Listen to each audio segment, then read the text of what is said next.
ఏపీలో నియంత పాలన నడుస్తోందన్నారు వైసీపీ నేత గడికోట శ్రీకాంత్ రెడ్డి. ప్రస్తుతం రాష్ట్రంలో నెలకొన్న పరిస్థితులు ఎమర్జెన్సీ కంటే దారుణంగా ఉన్నాయని ఫైర్ అయ్యారు. సీఎం చంద్రబాబు తనపై ఉన్న కేసులను నీరుగారుస్తున్నారని ఆరోపించారు శ్రీకాంత్ రెడ్డి.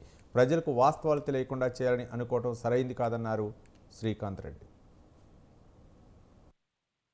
అసైన్మెంట్ ల్యాండ్స్ ప్రజాస్వామ్య స్ఫూర్తిని ఎప్పుడో మర్చిపోయి నియంత కంటే కూడా ఘోరమైనటువంటి పరిపాలన చేస్తున్నట్టుగా మనకు స్పష్టంగా కనపడుతూ ఉంది. చంద్రబాబు నాయుడు గారు తన పైన ఉన్నటువంటి సిఐడి కేసెస్ అన్నిటి కూడా నీరు గారుస్తూ తన పైన ఏవైతే ఉన్నాయో స్కిల్ స్కామ్ కానీ, ఫైబర్ నెట్ స్కామ్ కానీ, రాజధానిలో అసైన్మెంట్ ల్యాండ్స్ స్కామ్ కానీ, ఇన్నర్ రింగ్ రోడ్ స్కామ్స్ కానీ, ఇవన్నీ కూడా నీరు గార్చే విధంగా తను వ్యవహరించుకుంటూ తనకు తానే క్లీన్ చిట్ ఇచ్చుకుంటూ తన వాళ్ళకు క్లీన్ చిట్ ఇస్తూ ఆ కేసును నీరుగార్చే విధంగా, ఆ కేసులలో ఇతను ఏం తప్పు చేయని విధంగా తనే జడ్జిమెంట్ కూడా తనే ఇచ్చుకుంటూ చేస్తున్నట్టు వ్యవహారం చాలా హాస్యాస్పదంగా అనిపిస్తూ ఉంది.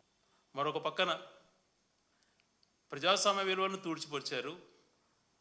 న్యాయ వ్యవస్థకు సంబంధించినటువంటి జడ్జిలపైన నిఘా వ్యవహరించడం, వాళ్ళని కూడా భయభ్రాంతులకు గురి చేసే విధంగా వ్యవహరిస్తుండడం ఎంతవరకు సమంజసం?